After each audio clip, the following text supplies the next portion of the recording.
I'm gonna come. I'm gonna come. I'm gonna come.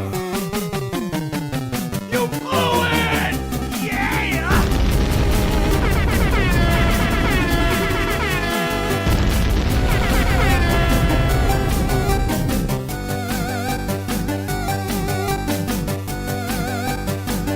I'm gonna come. I'm gonna come. I'm gonna come. I'm gonna come. I'm gonna come. I'm gonna come. I'm gonna come.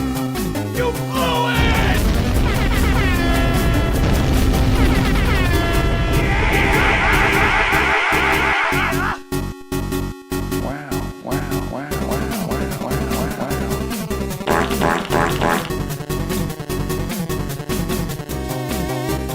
What's up, everybody?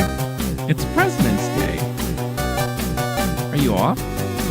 Or are you lounging around, trying not to do any work? Well, whether or not you're off or you're lounging around, trying to avoid work, thank you for joining me this morning on this Monday. 35 past the hour. 36 degrees outside here in New York City. Wait, hold on.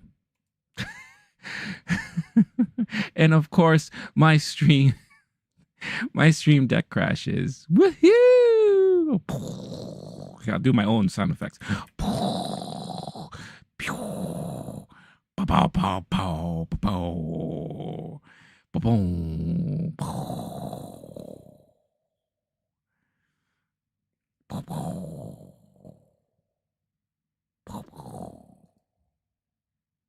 Okay, let's do that again.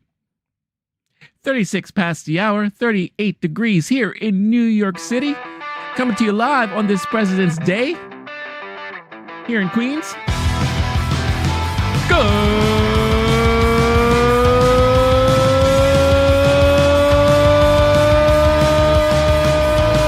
And my camera is not working. Of course it's not. Why would it? Why does a camera need to work anyways, right? You just listen to my voice. Listen to my voice be all nonsensical and stuff. Because that's just how it works. Let's enjoy this music.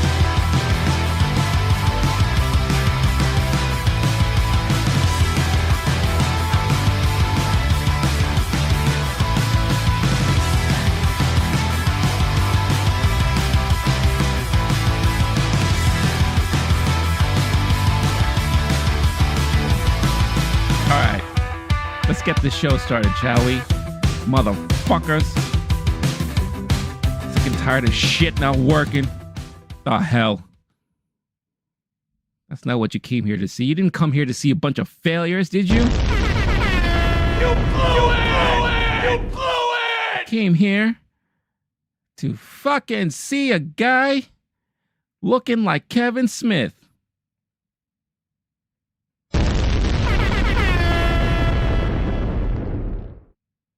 That's right. Good morning, everybody. Happy Monday. Happy President's Day. I'm in a mood.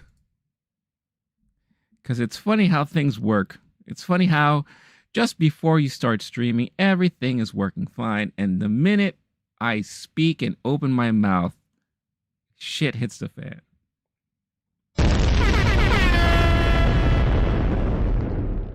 But you know what? It's all good. We'll take it in stride. How was everyone's weekend? Look, it's a holiday. I'm not expecting a lot of people to be here right now. Maybe most of you will watch during the replay. Who knows? But I'm here.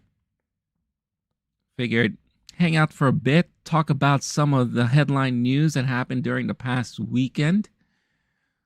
Talk about some box office numbers with the two movies that just came out last week, Bob Marley, One Love, and Madam Web. The BAFTAs happened yesterday. Talk about some of that. Media, once again, is spoiling movies. Forced to report on a surprise appearance for Dune 2. Stay tuned for that. Superman and Lois, the TV show, was canceled, killed by Warner Brothers. We could possibly see Paramount Plus and Peacock form and team up an alliance. And some more news on the Sony Spider-Verse front. All that plus me here for your morning entertainment. What's up, y'all? Oh, what the hell? Wow. All right. So, like I said, I hope all of you had a great weekend. As for me, my weekend was pretty good. Busy. I feel like my weekends are getting busy because now that I'm doing this 3 times a week, I find myself catching up on trying to formulate and produce regular videos that I like to post or try to post on the channel. It's a good problem to have. Now it's just about time management and things like that. And I haven't always been the best at time management, especially when it comes to my own stuff. So I need to be a little bit better with that stuff. And I'm working on it. Like I said, when the new year started, my phrase of the year was organization. And that's what I'm trying to do. And that's what I'm trying to accomplish this year. So my weekend was a lot of side project work. And my weekend was also taken over by a little game called Helldivers 2. Look, let me tell you. Ever since I stopped playing Destiny 2 back in 2020, I have for the longest time trying to look for and find some sort of replacement for that game where I can go online, enjoy with my friends, co-op, do all that stuff. And it's been a journey. Haven't been able to really find that game that's grabbed the attention from my friends, from myself. There are games here and there that I like to play, but most of my friends did not. You know, that happens. I still have a lot of friends who still play Destiny 2. Whether or not they enjoy it, that's to be debated. Wow. But I know I will never go back to that game. I'm done with that game. No matter what other premium stuff they throw at you, I am never going back to that game. But with this Helldivers 2, with all the word on the street and how good this game was, how fun this game was, I watched people play it online. I saw some videos. Like, you know what? There's just something in me that I had to try it. So I threw it out there. I said, hey, I'm going to be trying Helldivers 2 this weekend. Who's with me? Plus, not to mention, it's only $40. And I know it's crazy for me to say something like, it's only $40. But compared to all the other new games out there that are like $60, $70, $40 for a new video game is not that bad. It's actually pretty damn good. $40 is usually the sale price after a game's been out for like 4 months, 4 or 5 months. If you're lucky. More than likely, it's like 50, right? So, and they do offer a premium version for $60 that just gives you like additional like outfits, weapons, a nice little title for yourself, Super Citizen. One of my good friends I played with over the weekend got that, and it's pretty cool. I like it. So if you want to throw extra money down, you can. You don't have to do it right away because you could pay $20 for a separate upgrade package that has all that stuff if you want to buy it later on. You could do that. I opted in just for the standard version just to check it out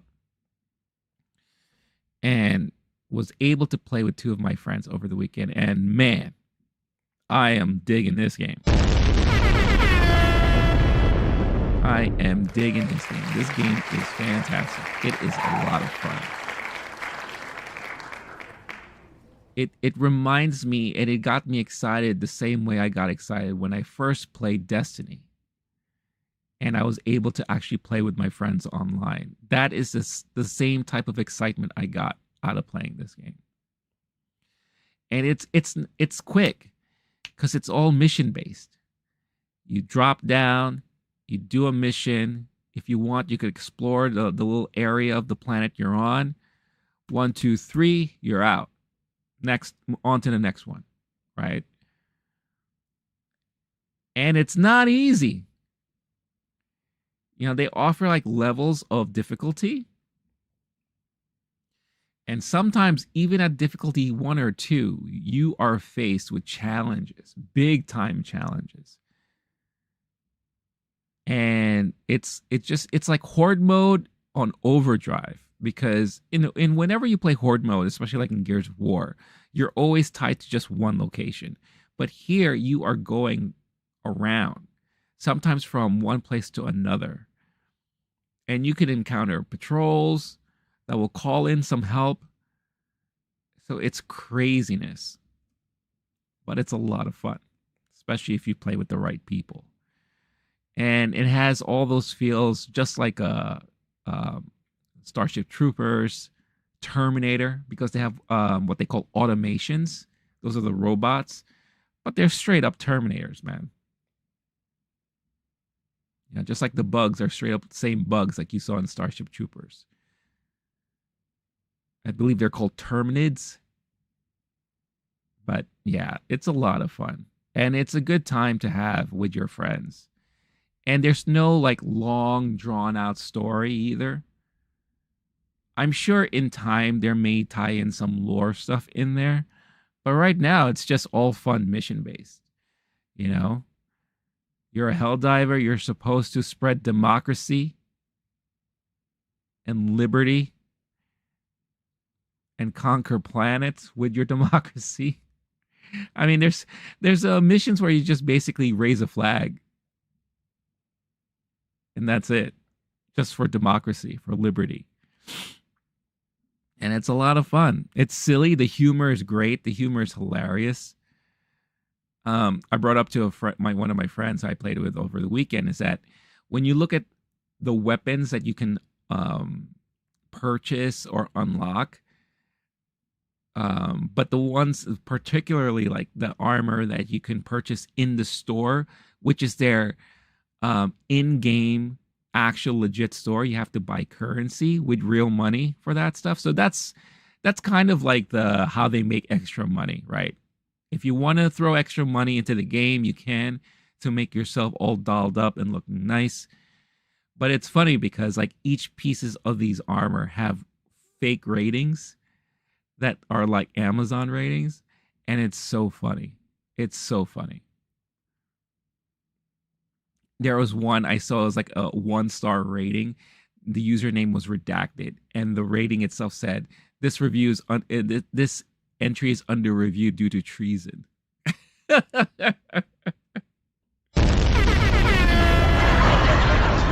I thought was really, really funny. Yeah, the humor in it is it's like my type of humor, and I love it. It's so good.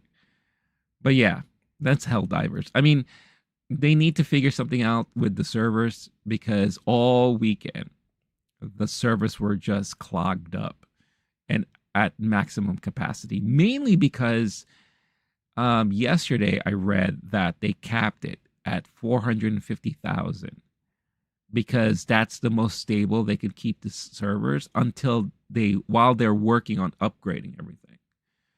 So they were working all weekend for that stuff, but it was just basically a domino effect of all these things that are happening. One, the weekend prior, I think people who are playing online experienced some issues with the experience points. Like they weren't getting all the experience points. It wasn't balanced. So this past weekend, what they decided to do was like, hey, to make up for the previous weekend, we're giving everyone a 50% XP boost for this weekend.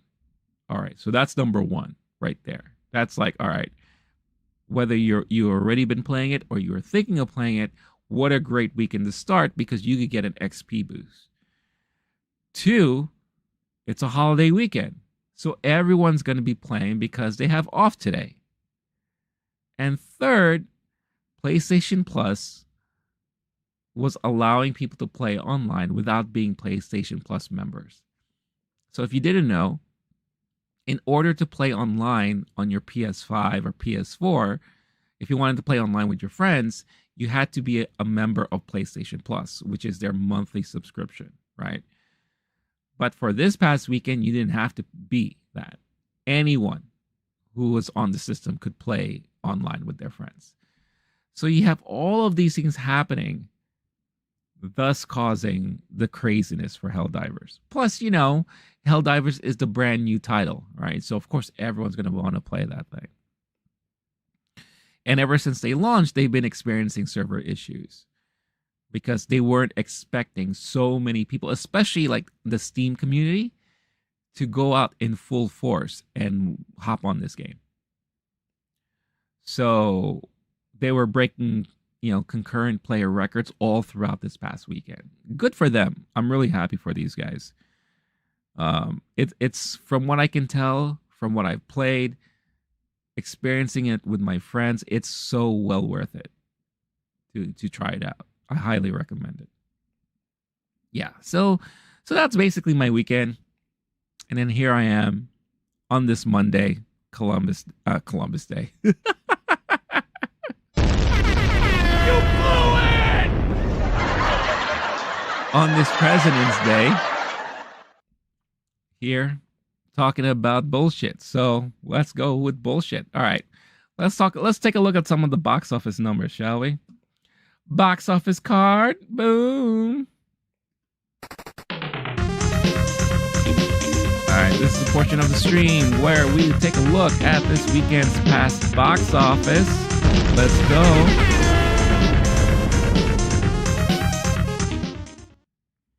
All right, so the weekend was an interesting one because obviously, like I said, it's a holiday weekend.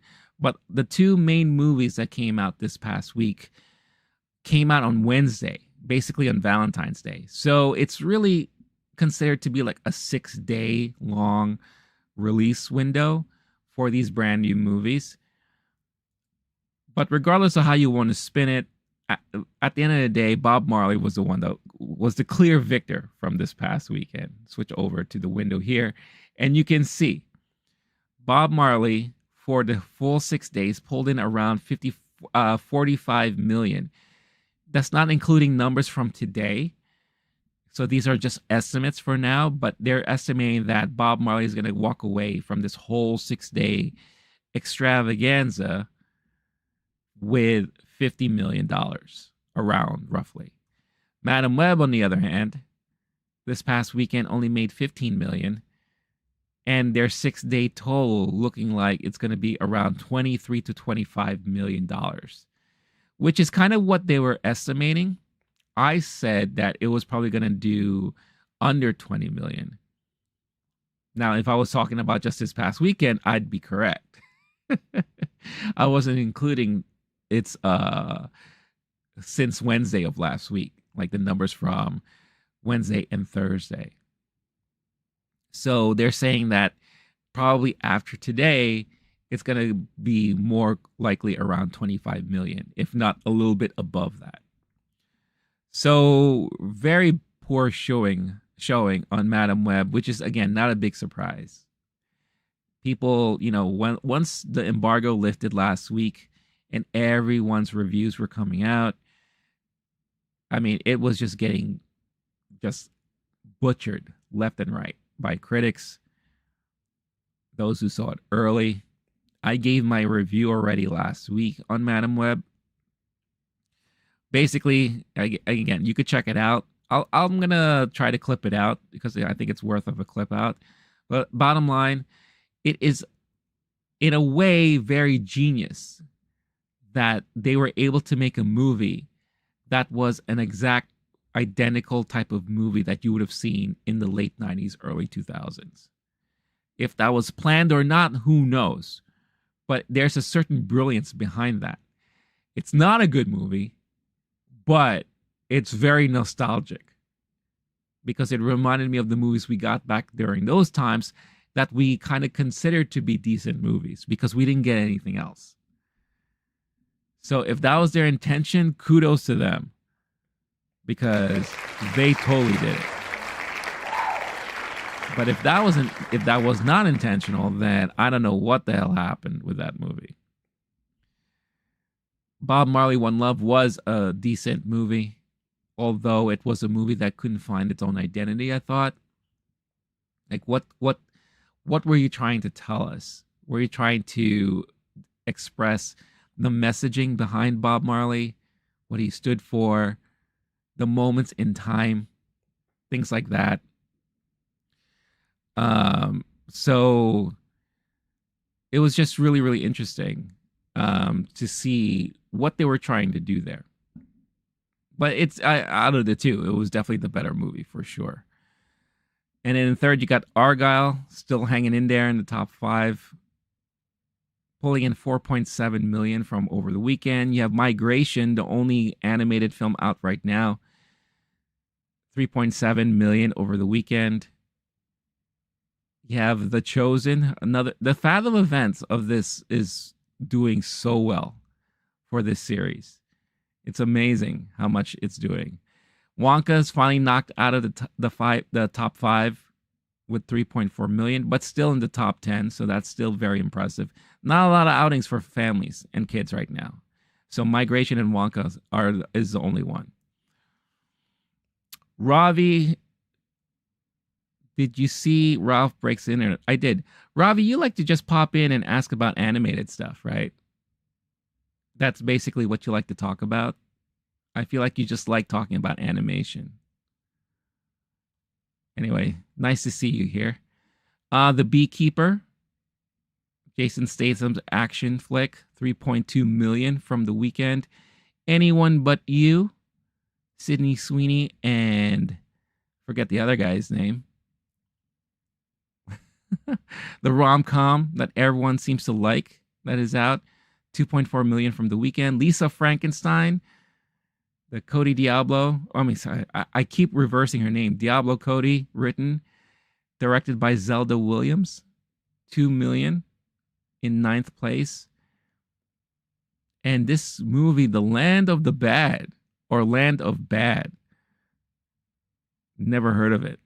Rounding out the top 10 there with $1.8 million. What is this movie? Liam Hemsworth, Russell Crowe, Luke Oh, you got the 2 Hemsworth brothers in this. Minus Chris. Milo Ventimiglia and Ricky Whittle. Never heard of this movie. That is crazy. Wow. No one, did they even decide? They never even tried to market this movie one bit, did they? Because I've never heard of this movie. What is this movie even about? Land of Bad. Land of Bad sounds like movie bad.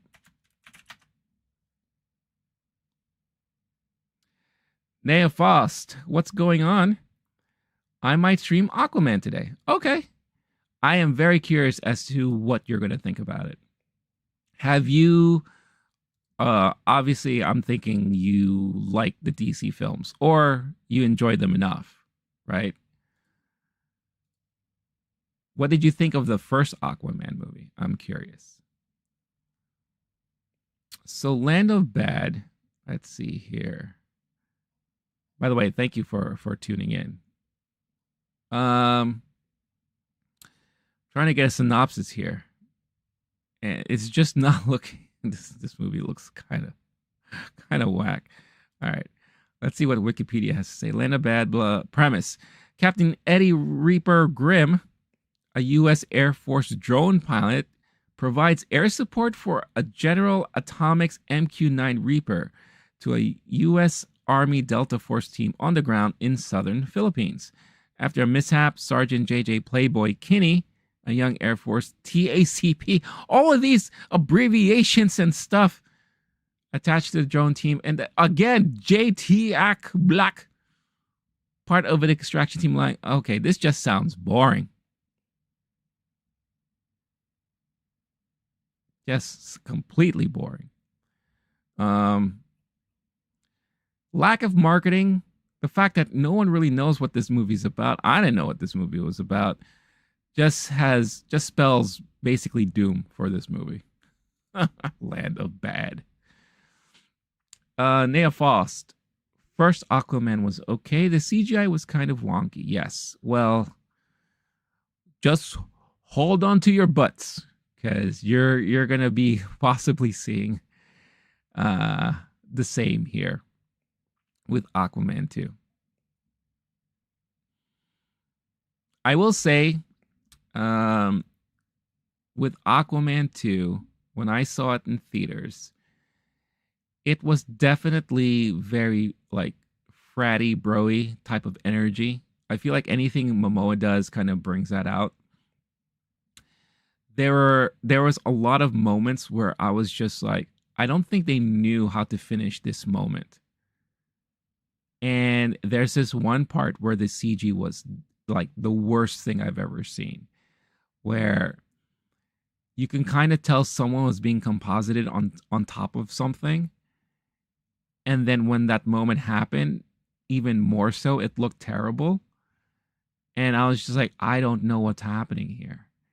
And then there's this one particular person that should win the overacting award of the year. Because they were just overacting their asses off. And I was just like, wow. But that aside, I mean, it's a movie in itself. It's self-contained.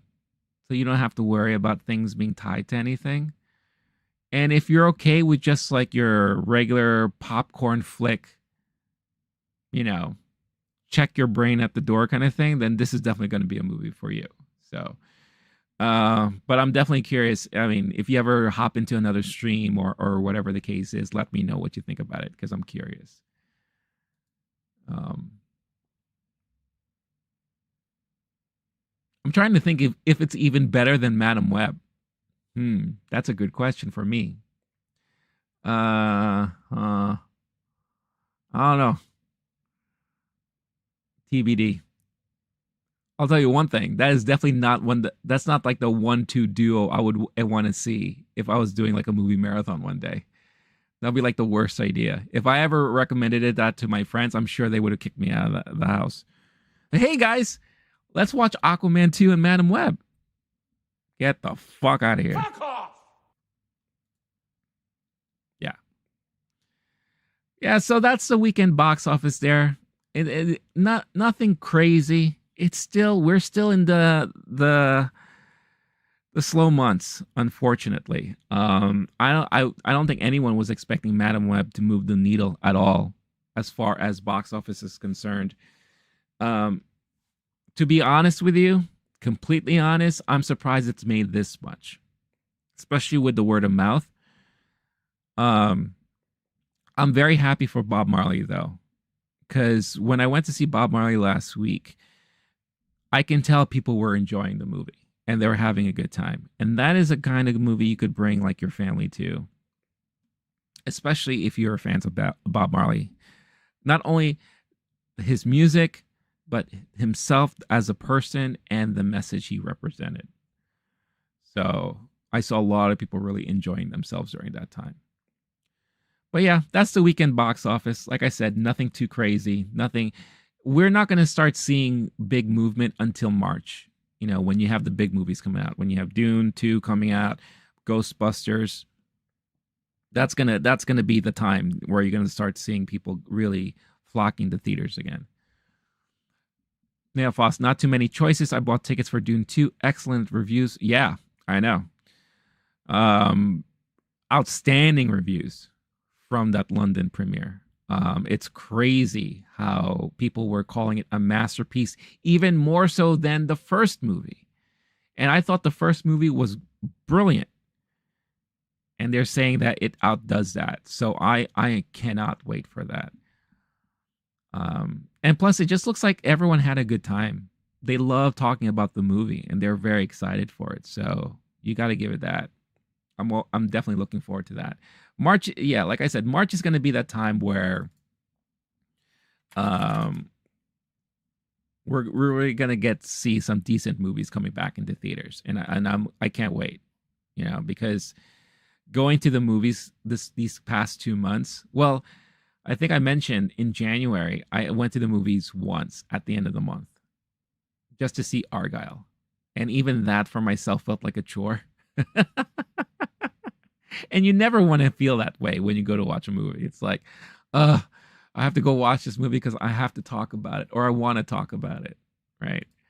And then I feel like this month with Lisa Frankenstein, Madam Web, and Bob Marley, at least I was looking forward to Bob Marley. And actually, to be honest with you, I was also looking forward to Lisa Frankenstein. Madam Web I was looking forward to for a different reason. Because I just wanted to see if it is indeed a train wreck. And like I said, it's not a good movie, but there is a genius and brilliance behind it. And the fact that they captured the essence of late 90s, early 2000s type of movies. So yeah, so I'm looking right now at the releases for March. Obviously, the month starts off on March 1st with Dune 2, which is exciting. Then you got Imaginary. That's that horror movie with the bear, I believe, right? If you are looking, if you're a fan of animation, Kung Fu Panda 4 comes out. I can't wait to see Love Lies Bleeding, that Kristen Stewart A24 movie. For me, that looks like that's going to be an interesting watch. A lot of buzz about the American Society of Magical N-word.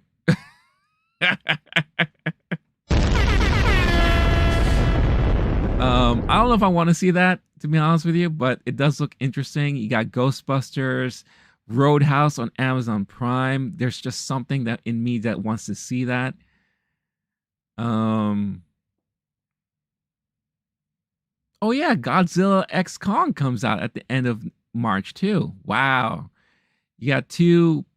Well, one is for sure going to be a major blockbuster, and the other one's going to be a potential blockbuster. But when you have a lot of fans of Godzilla, I mean that could be a potentially a big one.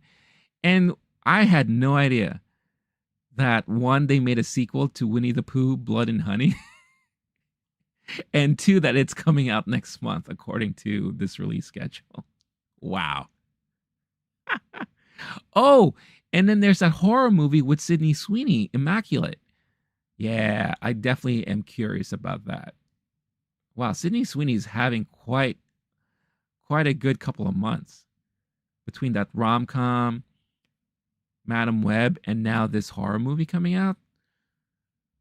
She is not escaping the pop culture landscape anytime soon. Good for her. Star-Lord's in the hizzy. What's going on, Star-Lord? Happy Monday. Happy President's Day. Happy President's Day to everyone here on the stream. I hope everyone is enjoying their day off, if you happen to be off. And if not, I hope you're enjoying your time trying not to work, at least. When the stream started around, I want to say 10:30. I think YouTube has been very wonky with their notifications as of late. So if you didn't get a notification, I'm not surprised. It's funny. There are certain YouTube channels that I clicked on the notification bell for because I want to know when they go live. To this day, and I've been subscribed to them for at least over a year, I have not received one notification anytime they went live. Not a single one. And I clicked on notify me for all, right? Nothing. So I don't know what's up with YouTube. YouTube? You blew it! That's right. All right. So let's talk about some of the headlines from this past weekend. Not a lot, but some interesting things to talk about for sure. Starlord, I always got a notification, but I just woke up. Oh, well, good for you. You got a chance to sleep in. Yeah! Good for you. Just like any holiday, like the title of this says, President's Day is meant for sleeping in, shopping, and going to the movies. We already know Neophos is going to be streaming Aquaman, so hopefully they enjoy that. But one of the big things from this past weekend was the BAFTA Film Awards. BAFTA is one of those awards where people do pay attention to leading into the Oscars. So definitely I didn't watch it. I wasn't sure how to watch it, to be honest with you, but I just want to kind of look at the list here of who the winners were. Change over here. BAFTA. Let's see. It was hosted by David Tennant, so I think that's pretty cool. I wouldn't have mind watching it. Honored Zone of Interest and other films, while Barbie, Killers of the Flower Moon, and Maestro were shut out. So the main BAFTA goes to Oppenheimer. Those words were on BAFTA Film Awards ceremony presenters' lips a total of 7 times in London.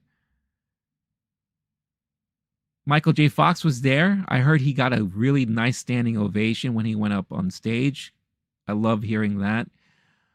The wins for Oppenheimer included Best Actor for Cillian Murphy, Best Supporting Actor for Robert Downey Jr., Director Award for Christopher Nolan, and Best Film. The 2 BAFTAs for Nolan mean the third time was the charm for the big-name British export who had previously never won a British Academy Award. Can you believe that? Can you believe that he's never won a BAFTA? And he's from there. And Downey's win came 31 years after he won a Best Actor BAFTA for Chaplin. So good for him. Oppenheimer had led the pack coming into the night with 13 nominations. However, the BAFTA record winner remains Butch Cassidy and the Sundance Kid in 1969. Yorgos Lanthimos' black comedy science fantasy Poor Things, which had been nominated 11 times, also had a strong BAFTA evening, winning 5 of the famous BAFTA mass trophies, including 1 for Emma Stone as Best Actress. Jonathan Glazer's Zone of Interest was honored 3 times out of 9 noms. But Martin Scorsese's Western crime drama, Killers of the Flower Moon, which had 9 nods, ended up winless, as did Barbie and Maestro. Very interesting. Very interesting to see that. Could that be telling of what is to come during the Oscars? Who knows? Starlord, I was up all night watching Batman Returns. Ooh, classic. Bringing it back. Batman Returns with the great Catwoman portrayal by Michelle Pfeiffer there. That's good. Oh, and not a lot of people talk about Christopher Walken in that movie either. As Max. And who else was in that movie? Max. Obviously Danny DeVito as the Penguin, right? That's a nice little... I feel like that is an underrated movie. Or I don't know, it depends on who you ask. I feel like a lot of people say like that is still a great Batman movie from Burton. I've always been a huge fan of the 89, the first one. But Returns has a nice special meaning to me because I got a kick out of it for sure.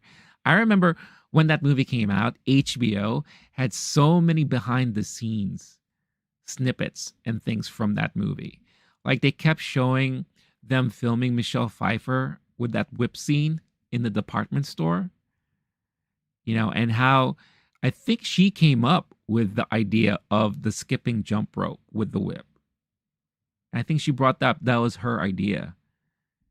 And I thought that was like such a cool move. So there is a classic there. While you were watching Batman Returns, I was playing Helldivers 2 with my friends. I talked about that earlier in the stream about my weekend. Really having a lot of fun with that game.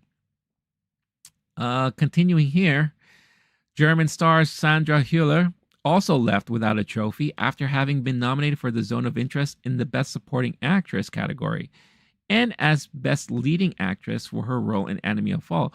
Hold on a second. So she was nominated twice for 2 separate movies, one for supporting and one for lead? Wow. That's amazing. In the end, Best Supporting Actress trophy went to Divine Joy Randolph. Good for her for Holdovers, while Stone was honored with Best Actress. That's Emma Stone. Let's see. The latter's win in a very competitive field of nominees, which included Fantasia Barrino for The Color Purple and Vivian Opera for Rye Lane. That means BAFTA viewers continue to have to wait for the first ever Black Best Actress winner, which is unfortunate to even have to report that. That sucks.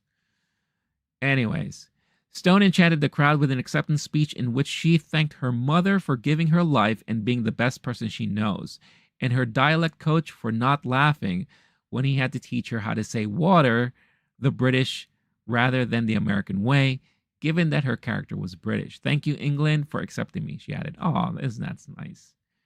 She also drew laughs when she thanked Poor Things screenwriter Tony McNamara for the line, "I must go punch that baby."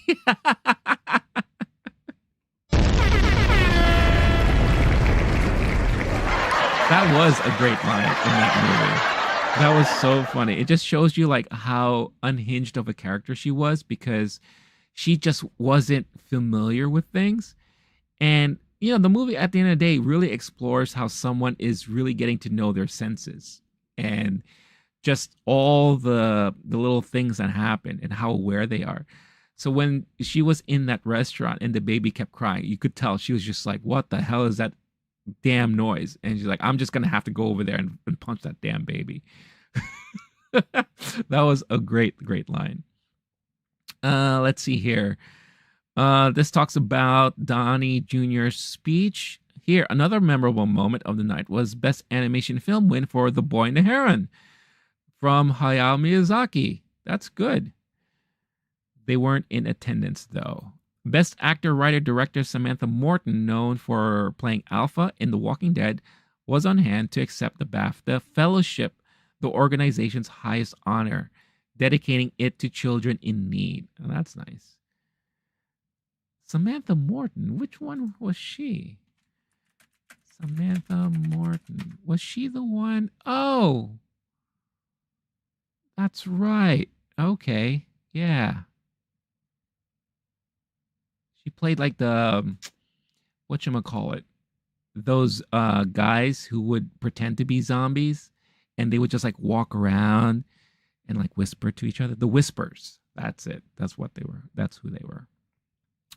Someone opened the floodgates on my Don Cheadle Captain Planet video. It was probably shared on social media. Really? I've been meaning to say that too. Everyone watching, please check out Star-Lord 7's channel. Hold on one second. He does a lot of cool video music remixes. Is that how you would classify it, Star-Lord? Please tell me if I'm saying that correctly. But it was really awesome to see. I decided one day just to check out your channel. And it was like a bunch of music videos, which was pretty awesome. Now, the music that you use, I've been wanting to ask, are they royalty free? Like, I wonder if I'm just curious if you're trying to monetize your channel eventually. But yeah, check out Star-Lord 7's channel, because he does, I guess you do this because you like editing, right? Because you also say you're an editor. So I was like, oh wow, these are pretty dope. These are really cool. So, oh, here, the Captain Planet in the end, that one. 1.5 thousand views. Awesome. Are we... I'm sure I can play this. You know what? Let's watch it. Let's do that. We're going to watch Star-Lord 7's video right now. Let me just get this. Non-profit fair use. Okay, cool. Very cool. Yeah, I really dig it. I really dig it. Hold on. Let's go here.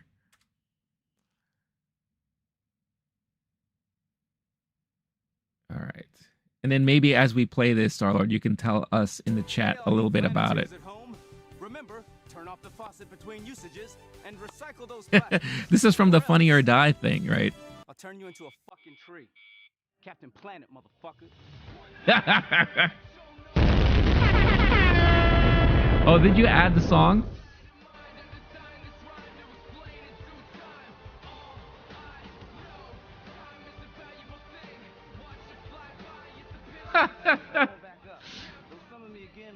Oh man, it feels more epic than it ever has. Look at that.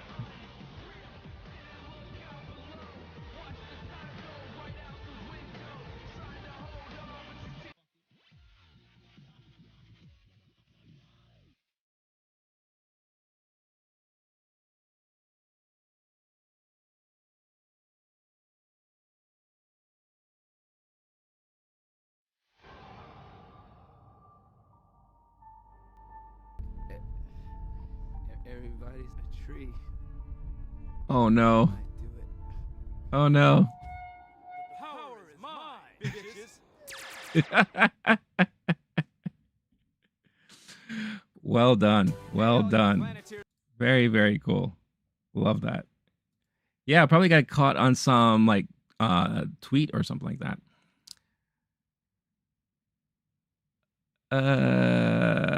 All right, N-word Corporation. Not sure exactly what you're trying to do here.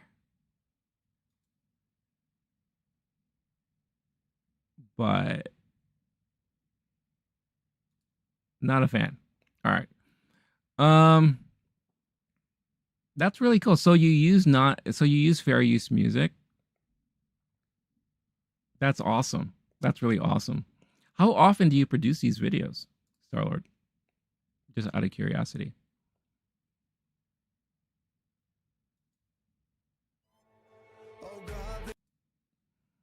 The one that caught my eye, I think, when I went to your channel was hold on, I'm looking at your channel right now. Which one was it? The Welcome to the Masquerade one, where you're taking the snippets from the DC movies. That was the one that caught my eye. You edit on CapCut. Okay. On your Android tablet. Wow. So are you saying like most of your videos are done on your phone? Because that's pretty impressive. I don't have the patience for that.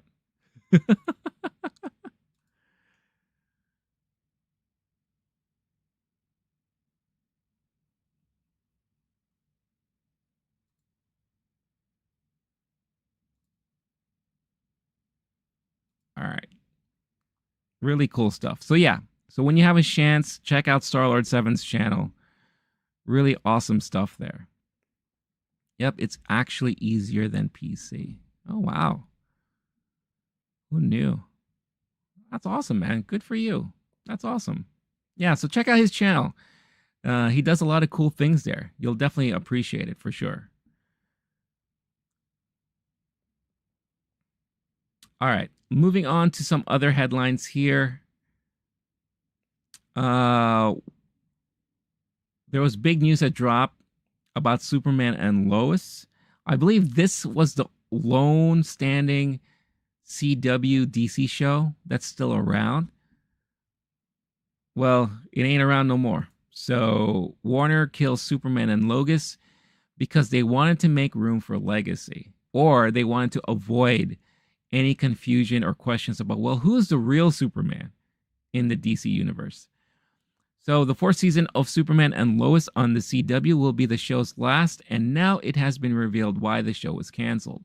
Following the network's Television Critics Association press tour this week, CW's president of entertainment Brad Schwartz tells The Wrap that though Superman and Lois has performed very well for them, which is true, the decision to end it came from production company Warner Brothers Television.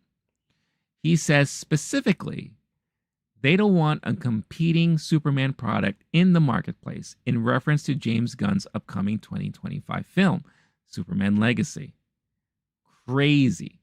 The series has yet to set premiere date for the shortened final run, which will unfold mostly in Metropolis, but it's expected closer to the fall than summer. Schwartz says, I watched the first episode last night. It will make you cry. Most of the rest of the CW's lineup, like All American and Walker, will return in early April. The CW is also working on turning classic board games Trivia Pursuit and Scrabble into game shows, and has set the TV series Sherlock and Daughter. Sherlock and Daughter? That sounds like a weird name. Starring David Thewlis as Holmes and Dougray Scott as Moriarty.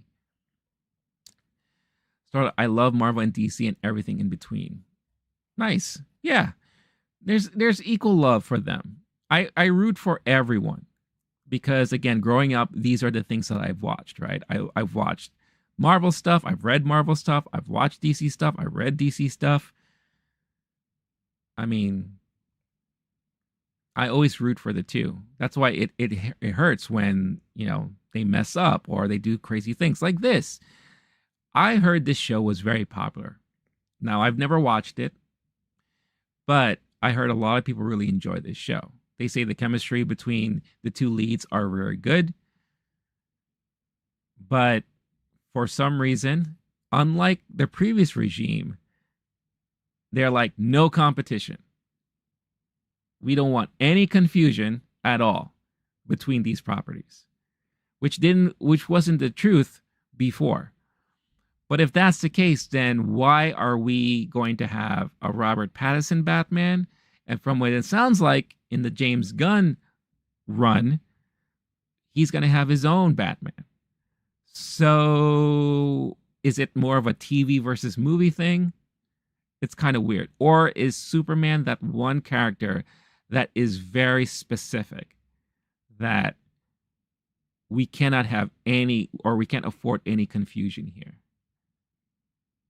You know, is there really that much riding on Superman legacy? Kind of sounds like that's the case, if that's to be true. So it's very interesting that they decide to put the kibosh on the TV show, mainly because they didn't want any competition for the movie when it comes out.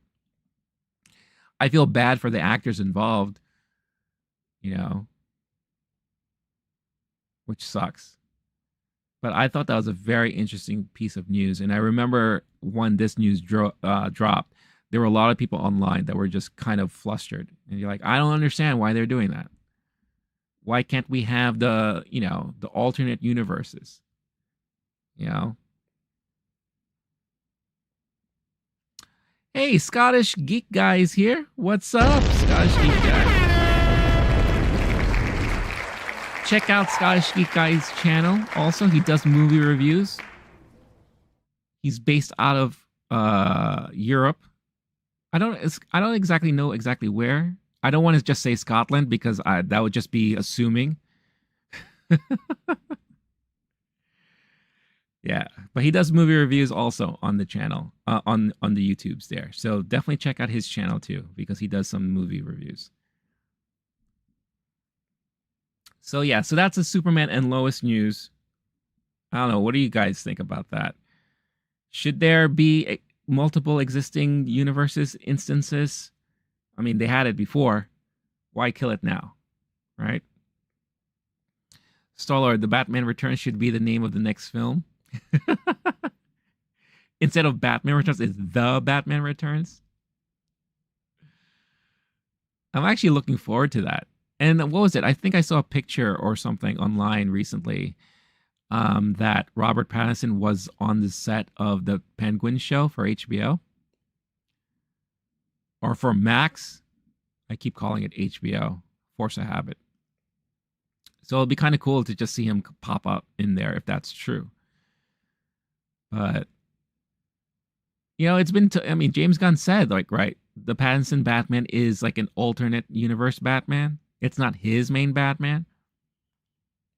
So does that mean the next movie that comes out that might be the last one? And what about the Max show for the Penguin? Which I can't wait for because I kind of like that portrayal of Penguin. Kind of major crime boss. I like the portrayal there. So I'm very curious as to how all of that's going to play out. Scottish Geek Guy, if you are still here, did you have a chance to see Bob Marley and or Madam Web, and what were your thoughts on the two? I'm curious. If you did a reviews for them, I didn't get a chance to see it yet, so my fault on that, but I'm just curious. All right, on to the next piece of news, which is an interesting one too, and something I want to briefly touch up on because it's my problem with media, especially in this industry. As a YouTuber, as a movie reviewer, as someone who is trying to make a name for themselves in the space, I understand the importance of getting attention to either your reviews or your articles or your post, whatever the case is. But at least for myself, I try not to be so clickbaity, you know. But there are a lot of organizations out there that's their job, that's their business, to grab your eye, to entice you to click their articles, right? And at times it comes at a cost. And that cost is spoiling something for people. Now, I've always been a huge person against that type of practice. And I remember I did one by accident when I was very early YouTube. Very early, meaning like 3-4 years ago. So not that long ago. But I remember in my thumbnail, I spoiled something without thinking about it. And some people got pissed off. And I was like, oops, my bad. So I know not to do that. But in this kind of industry, you know, it's all about the clicks. It's all about the ads. It's all about that stuff. So there is a cameo in Dune 2 that was a surprising cameo. No one was expecting it because it was never announced. It was never, put out there. And during the London premiere, the cat was out of the bag. And before you knew it, all of these news outlets ran with that story, with the headline naming the person who was going to be in it. There was one outlet, Collider, that said, surprise actress in Dune 2, or something like that. Didn't name the person at all. And I said, okay, that's how you do it. That's how you handle a story like that. It's about the tease, right? Don't just all of a sudden ruin it in the headline of your article. Because a lot of people like myself, I don't necessarily click on everything. I like to look at the headlines. And by looking at that headline, I was just like, what? It would have been nice if I saw this movie and then I just saw this person pop up. And big surprise. But for whatever reason, we can't have nice things anymore. Because a lot of people out there ruin it, right? So just a heads up. I'm going to talk about this really quick. If you don't want it spoiled for you, earmuffs, something. It will only take 5 minutes.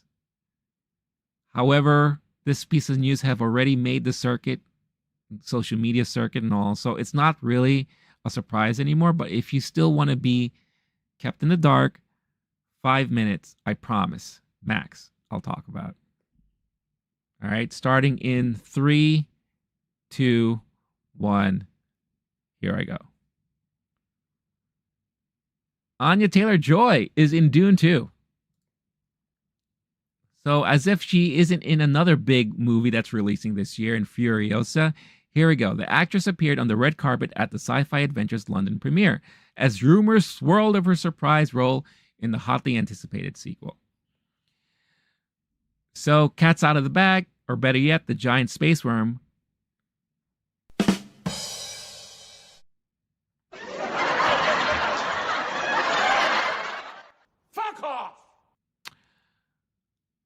Secret About Dune Part 2 has burst forth from the sand. On Thursday, online rumors of Anya Taylor-Joy's secret role in the Dune sequel were confirmed after she spoke in London of the hotly anticipated sci-fi adventure at the star-studded Leicester Square premiere. I hope I'm pronouncing that right. Yes, you'll have to see the film. She demurred when prompted about the reason for her attendance at the premiere by Yinka Bokini in footage posted on to X.com. Taylor-Joy was then asked about how it felt to join the Dune universe. She replied, "This is a dream come true. The books are incredible, but with this cast and with Denis, it doesn't get any better than that." So see, there's the thing. So if you've seen footage of red carpets at these premieres, I mean, anyone can show up, right?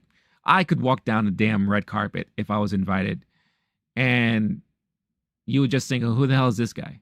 doesn't necessarily mean I'm in the movie, right? But this person happened to just ask, hey, why are you here? Are you in the movie? And she's being, kind of like coy about it and all that. And of course, when everyone saw the movie, everyone's just like, yep, she's in the movie. Right? Spoil it. So it just sucks that had to happen and that had to be the case. The pseudo reveal prompted EW. Here we go. See, this is what I'm talking about. Prompted EW, that's Entertainment Weekly, to post parts of a recent interview with Villeneuve online on Friday, which was conducted when Taylor-Joy's casting was still a big production secret. I cannot believe that we kept the secret that long, the film's director told the magazine. It required so much work to keep that secret. Everybody signed with their blood. This week's online buzz began when Letterboxd added the film set for release on March 1st to the titles in Taylor-Joy's filmography. The credit on that website has since been removed, but the sliver of evidence has been screen grabbed and shared wildly. See? We just can't have anything. You blew it! We don't deserve anything nice. What will remain secret until the movie's wide release on March 1st is which famous character she will play from this adaptation of Frank Herbert's classic epic novel series. It's been speculated that she might portray a key character who is herself a bit of a late stage reveal to many of the story's central characters. Now, this continues to talk about Taylor-Joy's career. Florence Pugh, Austin Butler, and Léa Seydoux. Oh, Léa Seydoux. Talk about a crush I have in Hollywood right now. Are among the stars added to the second half of Villeneuve's Dune two-parter, which covers the first volume of 5 books Herbert wrote in the series, which his son continued after Herbert's death. The returning powerhouse cast from Dune Part 1 includes Timothée Chalamet, Zendaya, Josh Brolin, and several other stars. Discussing the second installment on Thursday, Taylor-Joy couldn't help but gush and sing the praises of her director. It's one of the best movies I've ever seen in my entire life. Genuinely, Denis has killed it. Reactions from film critics have been similarly have been great, as they were quick to storm X.com with praise and comparison to other beloved second installments in beloved franchises like Empire Strikes Back and The Lord of the Rings: The Two Towers. I am excited. I can't wait. And I have my speculation as to who she would be playing. Now, again, I've never read the books, but I've watched that godforsaken movie from the 80s. And my guess is that she plays the sister, the little girl. I think. You know, the crazy one with the blue eyes. She talks like this. And I bet you she plays that character. All right, that's it. I'm sure I've met my match, my time limit, and I'm not going to be talking about this movie anymore. But that is my speculation, and that is in news. Anya Taylor-Joy there. I'm a huge fan of Taylor-Joy. I am. I've loved everything she's done. I think for me, the turning point for her was Queen's Gambit. And then after that, I've been... Last Night in Soho is a great movie. And I remember watching that. I was like, she is so good in this. And as everything she's done, I've just always loved watching. So I'm a huge fan. So I can't wait to see her in this great franchise. So yeah, we'll see what happens. Neophos, that's right. Again, speculation. I don't know, but we shall see. We shall see. All right, let's move on to something else here. So I won't spoil anything anymore. I forget when it was. It was either last week or the week before. Or maybe it was the week before the week before. Follow that math. I read a news story that dropped that Max, head of Max, or Warner Brothers, I should say, was meeting with the head of Paramount for a potential merger. That was like the rumors on the street, right? Now, I don't know what happened to that rumor or to the talks if they were true or not. But now the new rumor is that Paramount Plus and Peacock could be merging into one streaming platform. So this news broke on Friday. Rival streaming services Paramount Plus and Peacock are reportedly considering joining forces. Before I get into that, the only sandworm I grew up watching was Gravoids. Yes, Tremors!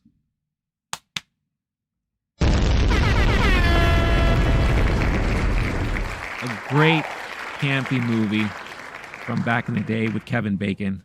Love it. Love it. I remember I first watched that movie at a friend's house.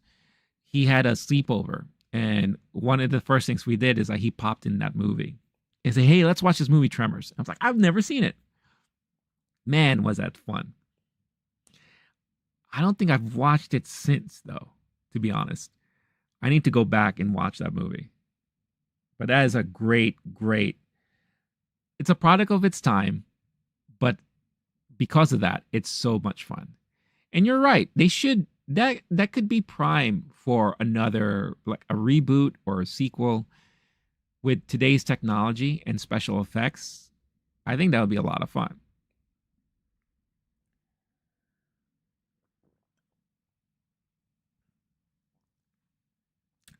Well, also just keep in mind too, Twisters is not a remake. Twisters is actually a legit sequel. But you're right. If they can bring back Twisters, why not bring back something like Tremors? I think that could really work. All right. So Paramount Plus and Peacock. The Wall Street Journal broke the news that Paramount Global and Comcast recently held talks about the possibility of uniting the services as some kind of joint venture. However, the talks have been just that, early ideas and nothing close to formal negotiations, let alone a solid deal. The two companies already partnered up in parts of Europe with the joint streamer Sky Showtime for markets not served by Peacock or Paramount Plus. I didn't know that. Dude, Kevin Bacon would be down for that. Oh, for sure. I mean, if Kevin Bacon can show up on a Christmas special for Guardians of the Galaxy, he would totally be down for a Tremors reboot or remake or a sequel. The article continues to say this also follows on from all the potential buyout, acquisition, and merger talks surrounding Paramount Global. Woo! You blew it! It blew out of my mouth. Comcast has previously been mentioned as an ideal buyer, but Comcast CEO Brian Roberts indicated last month they have no near future plans for large M&A deals. At the end of last year, the still mostly US-based Peacock had 31 million subscribers at the end of 2023, whilst Paramount Plus reached more than 63 million globally as of September last year. I think the merger of Paramount plus Peacock is a tricky one. Not any different, though, than what would have happened if Warner Brothers decided to merge with Paramount. Because you have to think about it, too. You're going to be ideally merging two studios together. Paramount Studios and Peacock, which is Universal, right? However, if you're just going to look at it on a streaming platform level, this could be major for both of them. Because right now, let's be honest, on Peacock, what are people watching? You have some shows there under the NBC Universal umbrella. You have The Office, which is pretty much keeping it afloat, I think, in my opinion. That and the WWE.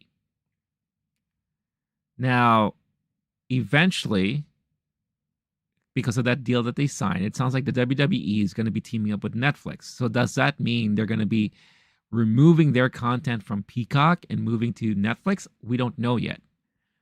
But if that does happen, then Peacock's going to need some help. Because all Peacock really has at that point is just The Office, the Universal movies, and I think that's pretty much it. Paramount Plus, on the other hand, they have the Viacom properties, right? The Nickelodeon stuff. And then they have, of course, their share of movies too. But that's also it. Like, I have not found myself or given myself any reason why I should be paying for both of these. Right now, I have Peacock for free because of existing cable that I share with my mom.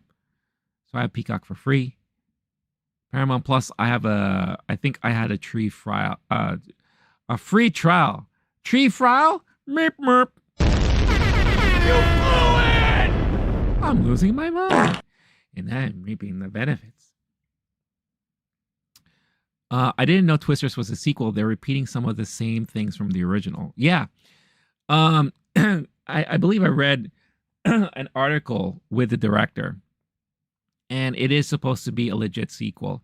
That's why when I was like reacting to the trailer, I said to myself, they have to somehow tie in any of these people to the characters we know from the original movie, right?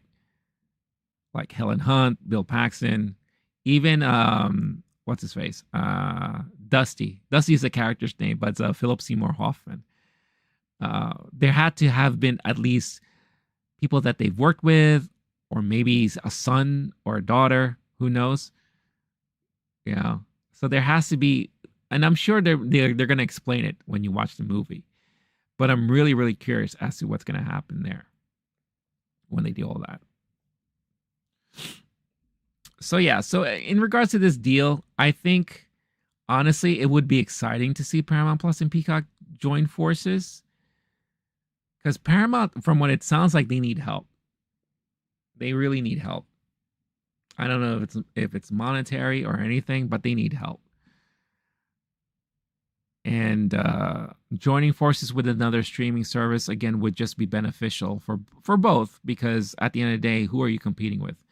Netflix, Disney Plus, Max, and Amazon. Right? Amazon, it's you have to think about them, because whether they realize it, utilize it, or not, anyone who's a Prime member automatically has Prime Video. Right? And a lot of people have Prime. Max just has the HBO stuff and the Warner Brothers movies. So already major powerhouse. Disney, you don't need to say anything there. Marvel, Lucasfilm, Disney, right? Hulu is going to eventually roll into Disney. I think we're going to see that later this year. So you have that. And Nefos, you're right. Apple TV. Apple TV is definitely making a name for themselves as of late, because they've come out with a lot of good shows recently. And of course, now they're trying to produce movies. Starler, why do they need a Dorothy when they already succeeded before? That's a great question. I was thinking the same thing too. Like when I saw Dorothy coming back, you know, with the little things flying all around and all that stuff like that. And I'm wondering if they're trying to, because there was a line in the trailer that I believe was said, "You want to kill Twisters?" So are they trying to dissolve them as they form? Because in the first movie, they were just trying to study them to come up with a better advanced warning system. Now it sounds like they're trying to find a way to dissipate them. And are they trying to use Dorothy to figure that out? I don't know. But yeah, but going back to Apple TV with Monarch, you know, Legacy of Monsters, they just released that new Franklin movie from the Peanuts, which looks cute. I haven't had a chance to see it yet. Shrinking, great series. That was a great show. Loved it. There was a couple of other shows that looked very interesting that I need to watch. I'm very late on the Apple TV game, but there's definitely, and I'm currently under a free trial right now, but there's a lot of interesting stuff there to watch. And of course the movies too, which are also pretty fascinating too. So the landscape is getting pretty crowded. So anything you can do to compete with them, with anybody, is ideal. So I think the merger of Paramount Plus and Peacock which I think you're having a lot of people trying to think, should I pay for either one of these? Because if I have kids who love Nickelodeon, then yeah, maybe Paramount Plus would be great. But outside of that, why else would you have it? I can't think of anything else on Paramount Plus that I can see myself, I need to have this platform. Peacock, on the other hand, like I said, if you're a wrestling fan, you have the WWE. If you love The Office, that's the only way to get The Office right now, from what I can recall. You know, and if you're a fan of just like the NBC Universal type of shows. Me, I also use it to watch SNL, Saturday Night Live. You know, so I see more of a value in Peacock for myself. But if you could merge the two, then that could be an interesting powerhouse there. Who knows? We'll see. We'll see what happens. Business is business. Money talks. We'll see. Star-Lord, so Dorothy is a harp weather weapon now. That's kind of what it sounds like they might be trying to look into. I don't know for sure. You know, it's a sequel, so they got to go big, right? So if it's them trying to take down these twisters and they're trying to use Dorothy for that, who knows? I don't know. It's going to be fascinating to see regardless. All right.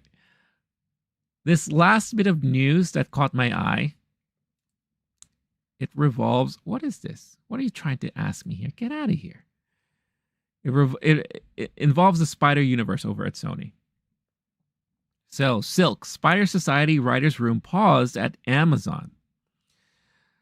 And then other than that, also this person who broke this news is also told that Nicolas Cage is circling Spider-Man Noir as a project. WGA had threatened a lawsuit after the streamer kept Writers Room on ice post-strike. So there's a lot of stuff in here, in this article here. But it also reminded me that they are working on a Silk show on Amazon.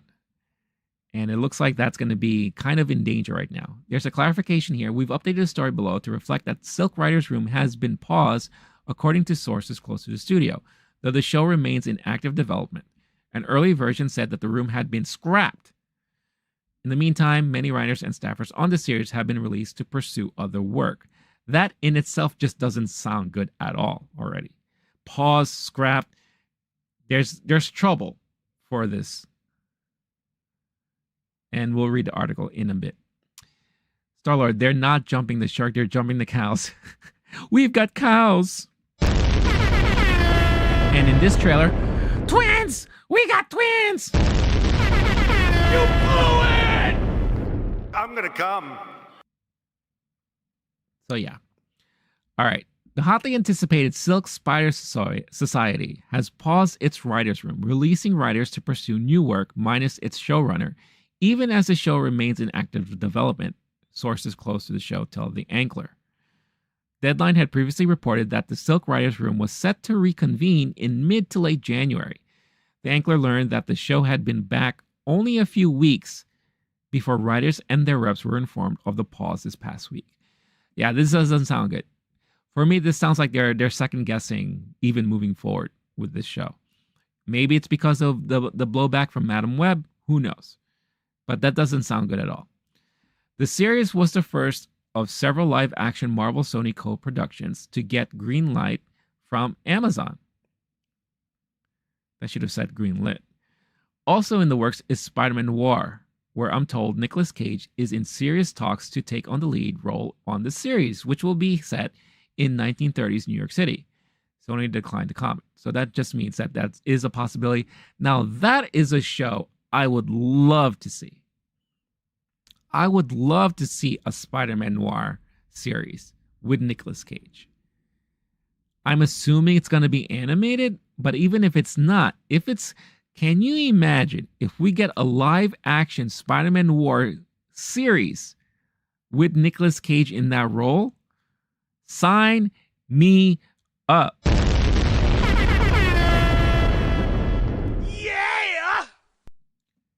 I would be so all over that.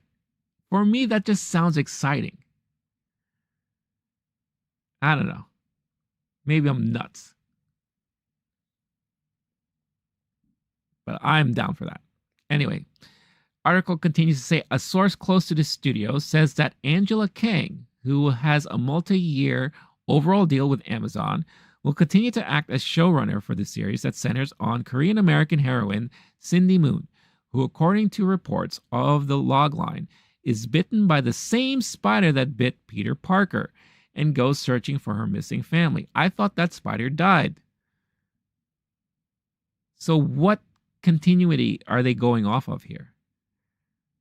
Because from what I recall, the spider that bit Parker died. Now, we didn't see how the Tom Holland Parker got his powers because we didn't get that origin. So maybe they could kind of spin it that way because they didn't show it. Right? Because obviously Sam Raimi is not lore. Right? Not lore as in the main timeline that we're focusing the current Spider-Man now. Obviously, it's lore because it's a different universe that we saw in the last Spider-Man movie, right? Take that as you will. So that's interesting. The series is also produced by Spider-Man Into the Spider-Verse duo Phil Lord and Christopher Miller. I love that. I love those guys. They're a good team. Good stuff they put out there. And the Spider-Verse movies are fantastic. One source close to the series claims that Silk was being refocused with a more male-skewing audience in mind. Oh no, they're sexualizing it. Amazon had no comment. The studio and its streaming arm, Prime Video, have found success with a number of male-skewing series, including Reacher, Jack Riding, and The Terminal. Though more female-skewing young adult series, such as The Summer I Turned Pretty, have also performed well. Sony currently has another Spider-Verse title in circulation, with Dakota Johnson starring Madam Web in theaters this week. The film opened to poor reviews and is largely expected to underperform. Yeah. So what this is telling me is that they're going to try to make this maybe like an Alias. A lot of action, a lot of big sets, explosions, and a hot lead actress. They want to get that sex appeal and they want to get the full-blown action. That's what this is trying to tell me. Don't know if that's necessary, but I guess that's what it sounds like they're trying to do, which doesn't sound good to me, in my opinion. Sources had previously told me that Silk Writer's Room had been a number of episodes deep into the season before the strike began. After the Writers Guild of America strike ended last September, several shows were still on ice at Amazon Studios, even as other series across town revived their writers' rooms and sent shows back into production. In November, the WGA had sent a sternly worded letter to Amazon informing the studio that their failure to recommence a number of writing rooms after the strike is a violation of the strike termination agreement between the WGA and AMPTP. Interesting. All right. If Nicolas Cage was bitten by a genetic spider, he would be quarantined. ASAP. But in the 1930s, yeah, I could see that. They could put him in one of those kind of like asylum, quarantine type of hospitals. He's in bed like, what's happening to me? See? I'm bitten by a spider and I'm changing. I got to see it. If they're going to do a show like that, I got to see it. They have to do it. They have to do it. It'll be so much fun. It'll be crazy, campy fun. And I'm all for it. All for it. But yeah, let's talk about Silk. I don't like what I'm hearing from this. It sounds to me like they are desperately just trying to sexualize this character, and they're trying to make it a very bro-y type of show. Not bro-y as far as like fraternity bro-y, but for the audience. That's the audience they're trying to reach there. Now, I guarantee you there's the majority of people who probably went to watch Madam Web were dudes. Because if it wasn't a serious movie, I think a lot of people could have easily mistaken it to be like a porn parody. I mean, you got some of the hottest actresses in Hollywood today with Dakota Johnson, Sydney Sweeney, right? Isabella Merced, who's going to be now in DC because she's going to be in Superman Legacy. So that's kind of funny how we got to see her here and then now she's going to be in a DC movie. But yeah, that movie looked like it was really geared and targeted, marketed towards guys. Right? Not saying that those are the only people who went to see the movie, but come on, let's face it. So it looks like they're trying to do the same thing here with this Silk show. If they are going to do it, my only hope is that it doesn't sacrifice the actual story. Because even if they do it like that, like let's say they give it the Alias treatment, right? Or what was that other show with Jessica Alba back in the day? Dark Matter, Dark something, Dark Angel, right? Like that was another show that was over the top sexualized, but with a kick-ass actress, with a kick-ass main character, right? It wasn't that great, but it definitely got people watching it. And then I think you had another one with, I think they tried to do the same thing with Terminator the Terminator like TV series too.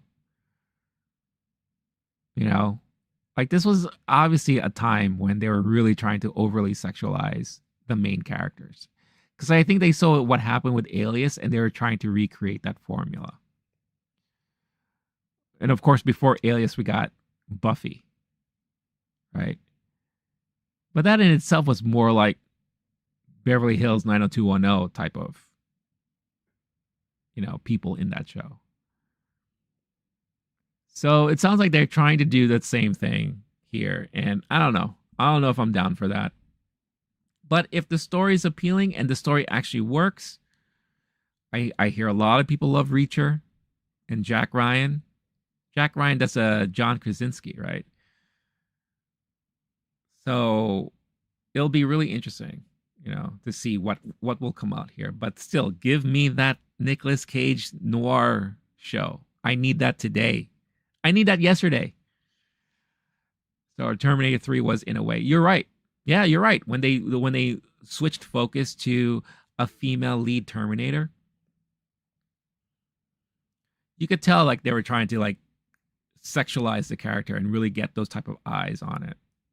And that movie wasn't that great. She was good though. I forget who the main actress was. Hold on, let me look it up.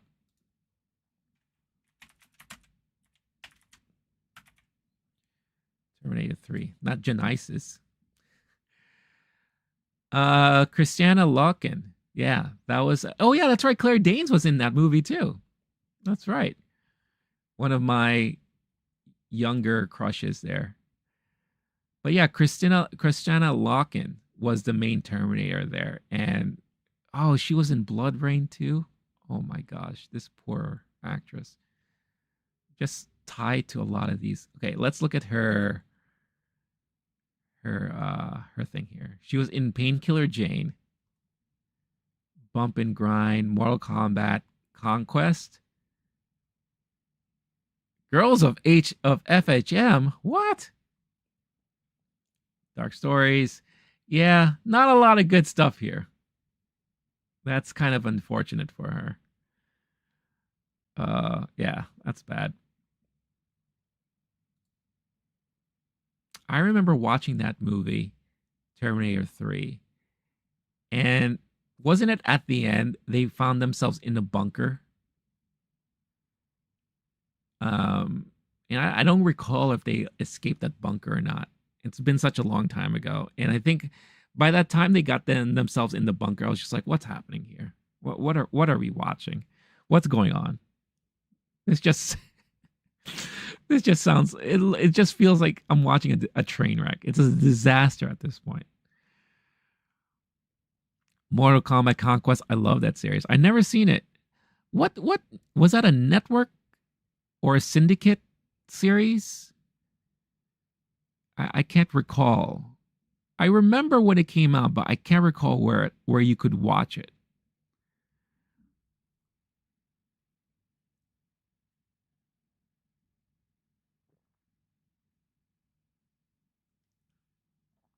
Yeah, I can't remember. All right. Let's check out. To be honest, I didn't recognize her.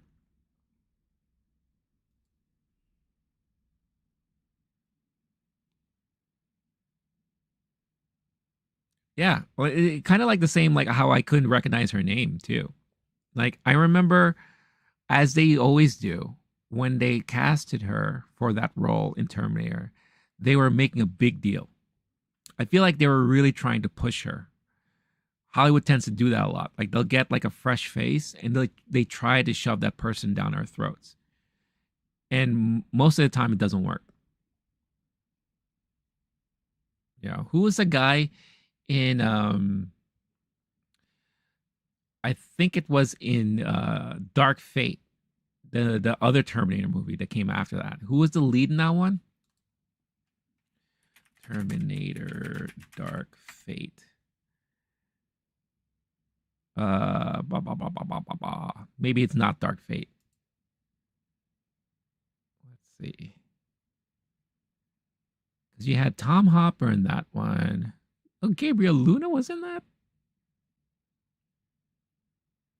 No, Dark Fate was the one with Linda Hamilton. No, that's not the one I'm thinking about. Let's see. Let's just get a Terminator list here. Salvation. Oh, no. Salvation was the one with Christian Bale, right? Yeah, that was... Oh, yeah. That is the movie. Because it was Christian Bale and Sam Worthington. They were trying to push Sam Worthington down our throats around that time.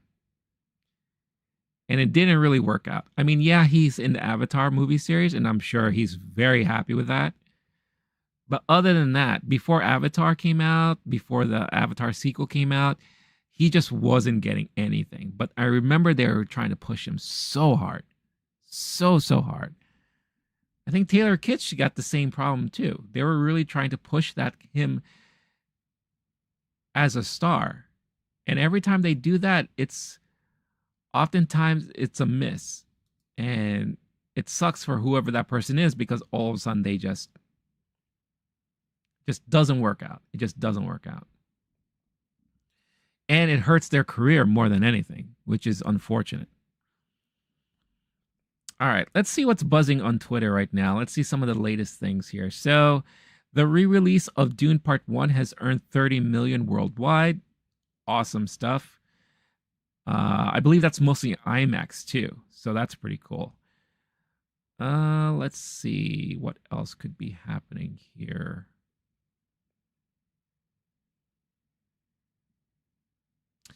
Oh, this is interesting. So it's being reported that a major theatrical chain insider says they could see the Madame Web advanced purchase sales declining in real time as buyers were refunding their tickets on opening night.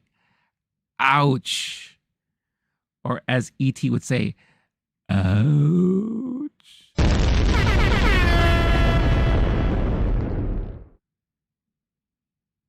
Oh, man. All right. This is a new article here on The Hollywood Reporter. Let's read this because this looks fascinating to me. All right. Inside Sony's Madame Web collapse. Forget about a new franchise. The flop is wiping out an entire plan for a new movie series as Sony becomes the latest superhero studio in need of a pivot. Oof. Ouch. The trailer buzz was worrisome. Advanced ticket sales anemic. Then last week, the critic reviews for Madame Web were posted and they stung deepest of all. Sony's Spider-Man spin-off received the lowest average Rotten Tomatoes score at 13% of any major superhero film in nearly a decade. On Wednesday night, you could actually watch advanced purchase sales declining in real time as buyers were refunding their tickets. Marvel's a major theatrical chain insider. It really says something when you'd rather have Shazam 2 numbers. Rough. It marked one of the lowest starts in Hollywood history for a film based on a Marvel character. Domestic box office for the first 6 days in North America was just 26.2 million. I guess that's the overall estimate now. After opening midweek on Valentine's Day, international tallied 25.7 million from 61 markets. Even the fan-friendly cinema score grade was poor, C+, extremely low for a superhero title.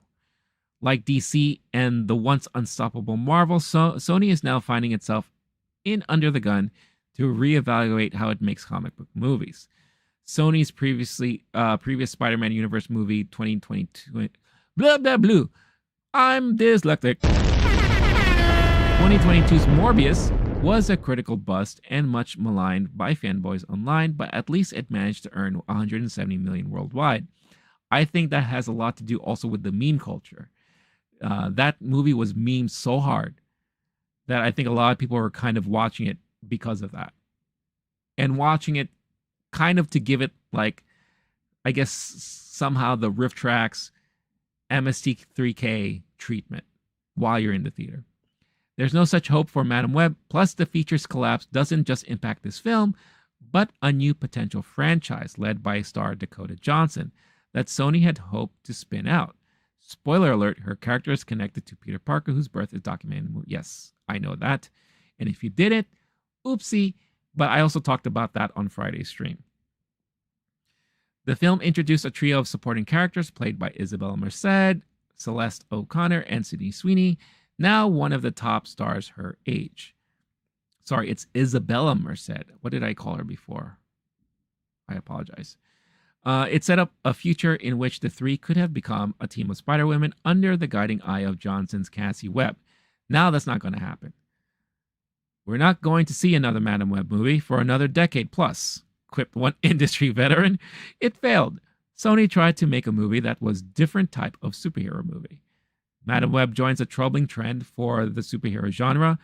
Every live-action comic book movie last year underperformed, aside from Marvel Studios' Guardians of the Galaxy, which has a strong fan base and historically have been great movies. So, no surprise there. Superhero fatigue has evolved from a term used by some corners of the fandom to something reluctantly accepted as industry fact. And it's coming at a time when Marvel, DC, and Sony are all attempting the difficult work of birthing new franchises. So Madam Web, directed and co-written by S.J. Clarkson and starring Johnson as a New York paramedic who developed psychic powers, seemingly took a wise approach.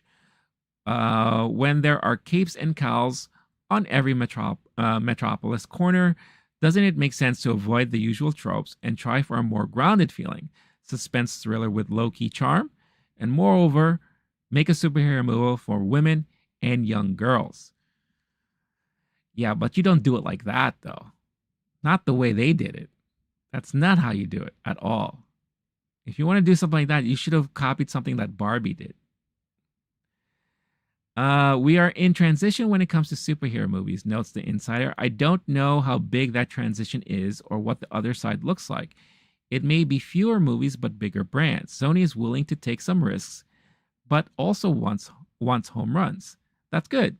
And if Sony's upcoming Spider-Man universe title Kraven is a gigantic hit, the narrative could be completely different. So it's too early to know the outcome.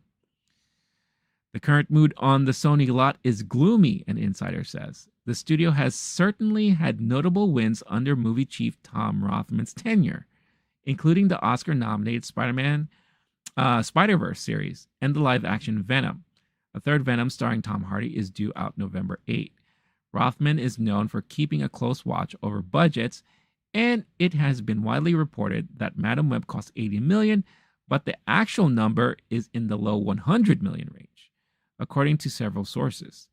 Still, that's far less than $200 to $300 million routinely spent by Marvel and DC. Yeah, not good. Obviously not good. I mean, to be honest with you, after watching the movie, I did not foresee this becoming another franchise, or that would lead to a whole bunch of spin-offs. Maybe for Sydney Sweeney's version of Spider-Woman, I could see that because she does have that star appeal, right? And she's very popular amongst the younger generation now. Dakota Johnson, I felt was more going to be like I guess kind of like what I explained She-Hulk to be like. Someone who just appears here and there, maybe. I wasn't expecting them to make this into a major series of movies or anything like that. Far from it. But regardless of the fact, it's not good. And I remember it led to people online saying, oh, Sony should just stop making Spider-Man movies or spider-related movies. They're not going to. They should definitely take it in a different approach. That could also explain why maybe the Amazon show Silk, they're now trying to redo and figure it out. Craven has a potential to be good, but who knows? It's hard to say. For me right now, anything outside of the Tom Holland Spider-Man movies, their other movies have been bleh. I thought the first Venom was cute because I love the chemistry between Venom and Tom Hardy's character.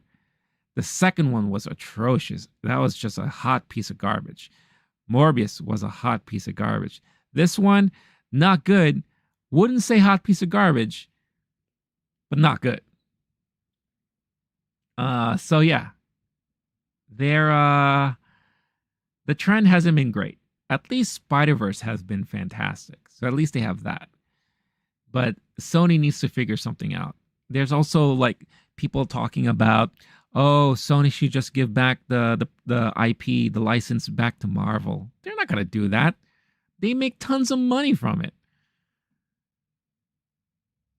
And Marvel's not going to step in either, because all Marvel needs are the rights for Spider-Man proper to show up in their movies.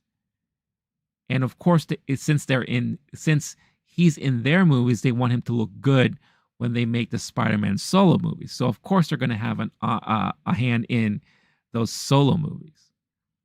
That's why everything looks good when it comes to Spider-Man proper. And I think Marvel Studios, they're just like, okay, anything else you do, whatever, it's up to you. And they've pretty much shit the bed overall. I want to see the honest trailer for Madam Web. It's, that's coming. That is for sure going to be coming. I'm gonna come. Just like him.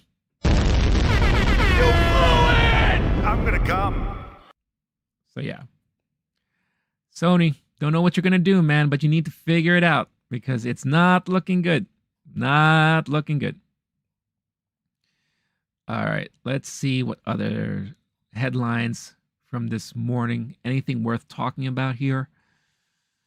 Oh, you know what? There was one thing I wanted to bring up because I am such a huge fan of this original movie. And I'm a little confused too because I remember reading so many different things about it, about what they're going to do with this property. So hold on. I'm going to put this up here. And then I'm going to go back here. And here. And here. Let's see. So yeah.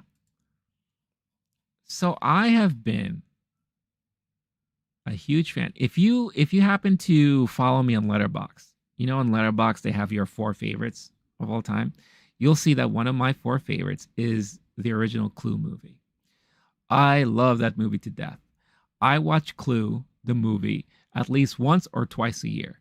You got the great Tim Curry in it. You have so many great actors and actresses. You have Madeline Kahn in it. You have, the list is endless. Christopher Lloyd's in it. It's my type of humor. A funny, fun whodunit with multiple possible endings, just like how it is when you play the game. And I love it. And for the longest time, I was wondering if they were going to do anything with that franchise, right? Anything. Hasbro has been sitting on it, and Hasbro has been trying really hard to work on their movie division. We've seen it with the Transformers movies. We've seen it with the G.I. Joe movies. The more recent Transformers movie that came out that introduced like the Beast Wars, I thought was very well done. Not the best, but it was very well done. I loved Bumblebee. But at the end of the latest Transformers movies, they hinted on a potential kind of team up with G.I. Joe. And I think there are rumors right now that Transformers G.I. Joe could be the next movie. The G.I. Joe movies, on the other hand, Snake Eyes. Oh. You blew it! Let's just say that. But they've been trying to get their other stuff out there, movie-wise and all. And Clue has been something that's been on my mind. Now, the last thing I heard before was that Ryan Reynolds was attached to it. And Ryan Reynolds was really working hard on trying to do a new Clue movie. And I thought, oh, Ryan Reynolds, I think, is a good person to attach to a movie like that. But it's been dead silence for the longest time.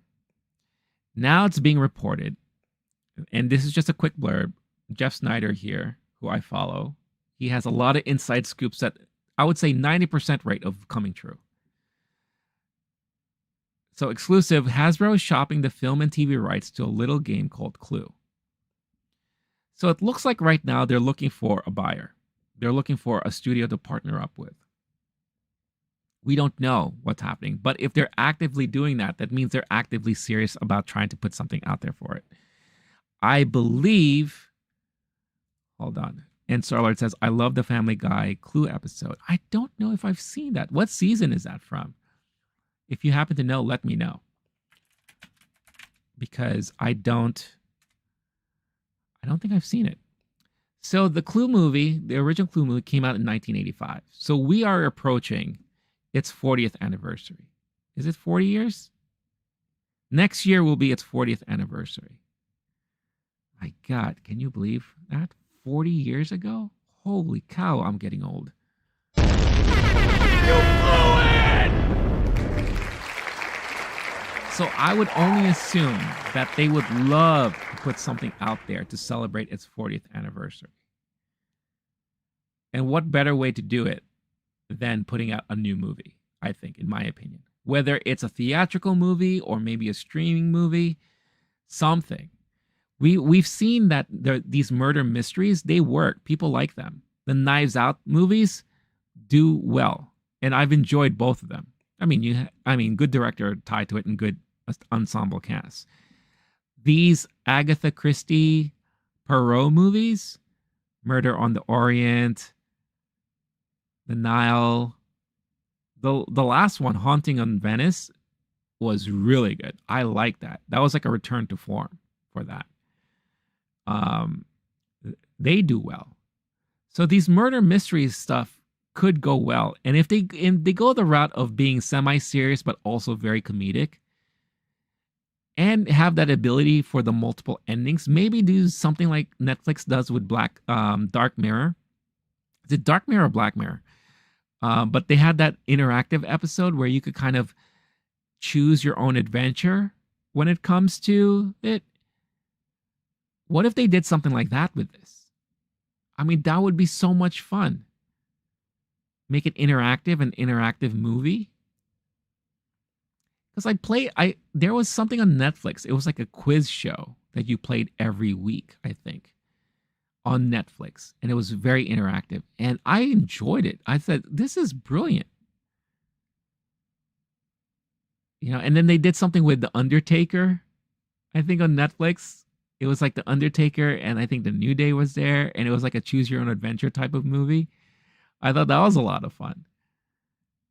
You know, so what if they did something like that? I think that would do well, in my opinion. And I think it'll be a lot of fun. Get some big names attached to it, and that could be awesome. I don't know, that's just my opinion, but I had to talk about that because I love the original movie, and I would love to see them do something new with it. I think it's prime time for that. You don't remember the season on a marathon? Oh, okay. I see. I'll look it up later. I'll see if I could find it. So yeah. So I don't know. Let me know if Clue is something you'd be interested in seeing as far as like a series or a movie, because I think it would be a lot of fun, to be honest with you. All right. Let's see here. Yeah, I think that's really basically it. I mean, it is a holiday today. I'm not expecting a ton of movie news to drop this morning and all that. It's a day. I'm just hanging out with y'all, having fun, talking about shit.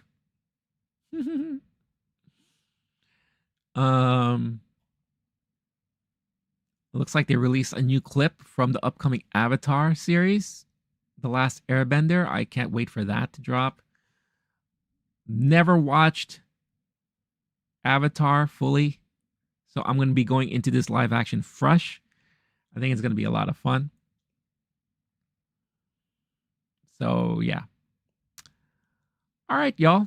I think now is a good time to call it for the morning. And I don't know. Let me know, Star-Lord, just out of curiosity. I love that you're joining me in the mornings here for the morning shows, Monday, Wednesdays, and Fridays. I love that. Would you be interested if I did something like a later time stream, like maybe like 6 p.m., 7 p.m., where maybe I react to videos or I play video games? I've been wanting to do like video game streams for a bit. Is that something you'd be interested in? Anyone who's watching live or on the replay, let me know if that's something you'd be interested in seeing. I was thinking of maybe sprinkling that in during the week, maybe on Wednesdays, to kind of just another just chill hangout night where we could just not talk about like news and all that and just like, I don't know, react to videos, play video games. I think that'll be a lot of fun. Let me know what you think about that. Sounds good. Okay. I'll figure out what schedule works for me, and I'll let everyone know when that's gonna happen. But that's gonna call it for this morning. Star-Lord, as always, appreciate you joining and tuning in. Love it. Let's go. Neophos, I don't know if you're still there, but thank you again for tuning in. Scottish Greek guy, or geek guy, sorry, Scottish geek guy. Thank you again for tuning in. Enjoy the rest of your mornings and the rest of your days. Hope you enjoy your day off if you happen to be off.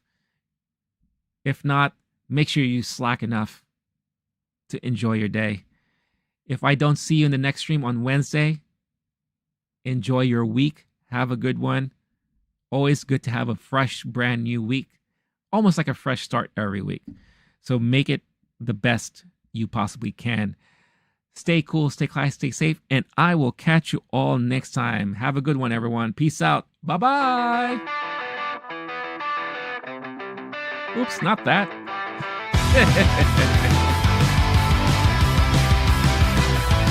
Bye, everyone.